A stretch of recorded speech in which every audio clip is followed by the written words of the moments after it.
বলো, আমরা তো এতগুলো ভিডিও করেছি বা এত সবকিছু নিয়ে আমাদের ডিসকাশন হয়, এসআইপি যে আমি লং টার্মে করব আমার রিটার্ন বেশি হবে, এটা ছাড়া আমি আর কিসের জন্য আমি এসআইপি করব? অন্যান্য প্রোডাক্টের সাথে এসআইপিটা আলাদা কেন? এটা না, আমি বলবো না, এতদিন আমার সঙ্গে আছিস, আমাকে বলছিস যে এসআইপি কেন করবো, তো তুই বল কি কি সুবিধা আছে এসআইপি। দেখো, প্রথমত মেন যেটা আমি সুবিধা বুঝেছি রিটার্ন, ঠিক আছে? রিটার্নের সাথে মানে এসআইপি লং টার্মের ক্ষেত্রে এই রিটার্নের কম্পারিজনে কেউ আসছে না, ধারের কাছেও কেউ আসছে না। গেল। নেক্সট হচ্ছে আমার যেটা মেইনলি সুবিধা লাগে, যখন ইচ্ছা আমি ইনভেস্টমেন্ট করতে পারি, যখন ইচ্ছা তুলতে পারি। কখনো যদি এরকম আমার মনে হয় যে না আমার কোনো ফিনান্সিয়াল কোনো প্রবলেম হবে, তো তখন আমি এসআইপি স্টপও করে দিতে পারি। এসআইপি এবার হাতে থোক টাকা এলো, ইনভেস্টমেন্ট করে দিলাম। যদি কখনো ভবিষ্যতে এরকম হয় যে না আমার টাকা দরকার, আমি তখন ওখান থেকে তুললাম, যেটা বিয়ের সময় করেওছি। তারপরে ইনফ্যাক্ট এখান থেকে লোনও নেওয়া যাচ্ছে, এইটুকুনি হলো, ঠিক আছে? এগুলো সব তো পজিটিভ। হ্যাঁ, পজিটিভ। আমি আর একটু গুছিয়ে বলি, এক হচ্ছে যে লং টার্মে রিটার্ন আসে, এক নম্বর পয়েন্ট হচ্ছে রিটার্ন, সেটা তো সবাই জানে। 2 নম্বর পয়েন্ট হচ্ছে তুই এসআইপি অ্যামাউন্টটা নিজের ইচ্ছা মতো বাড়াতে পারবি, কমাতে পারবি। মানে তুই আজকে 5,000 টাকা করে করলি, 6 মাস পরে তোর কোনো ফিনান্সিয়াল ক্রাইসিস এলো, তুই চাইলে ওটাকে কমিয়ে 2,000 করে দিতে পারিস, আবার 0 করে দিতে পারিস। আবার 3 মাস পরে তোর আগের অবস্থায় ফেরত এলি, তুই আবার ওটাকে 5,000-এ নিয়ে যেতে পারিস। আবার তুই যেটা বললি যে এসআইপিটা চললো, কিন্তু তোর বিয়ে বা এরকম কারো কোনো দরকার হলো, সে চাইলে যেটুকু অ্যামাউন্ট জমিয়েছে সেই অ্যামাউন্টটুকু সে তুলে নিতে পারে।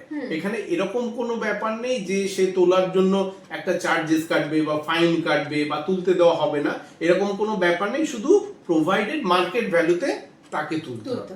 এই সবগুলোই কিন্তু পজিটিভ পয়েন্ট। আর তুই যেটা বললি লোন পাবে সেটা তো অন্য ব্যাপার, সেটা এসআইপির সুবিধা বললে হবে না, সেটা তো ও ওই টাকাটা জমিয়েছে বলে তার জন্য করেছে। তো এইগুলো হচ্ছে এসআইপির প্লাস পয়েন্ট। আর কিছু মনে পড়ছে এসআইপি করা যায়? যেমন অন্যান্য প্রোডাক্টে হয় কি একটা সার্টেন টাইমের বাউন্ডিংস থাকে, তুমি এর বাইরে তুলতে পারবে না, এর বাইরে বন্ধ করতে পারবে না। সব থেকে বড় প্লাস পয়েন্ট যেটা মিউচুয়াল ফান্ড বা এসআইপিটা হচ্ছে তোর টাকা, তুই যা চাইবি তাই হবে। সোজা বাংলায় যদি এইটুকু ভেবে নিস তাহলেই হয়ে গেল। এটা যেহেতু মার্কেট কন্ডিশনের সঙ্গে রিলেটেড, একটাই প্রবলেম যে মার্কেট যদি ডাউন থাকে তোকে নেগেটিভে তুলতে হতে পারে, আর আপ থাকলে তো পজিটিভে তুলবি, সেটা আমাদের কারোরই হাত নেই। এবং যে কারণেই আমরা কাস্টমারকে বলি এসআইপিটা লং টার্মের জন্য করবে, শর্ট টার্ম প্রোডাক্টই নয় এটা। তো লং টার্মে থাকলে পজিটিভ রিটার্ন পাবেই পাবে।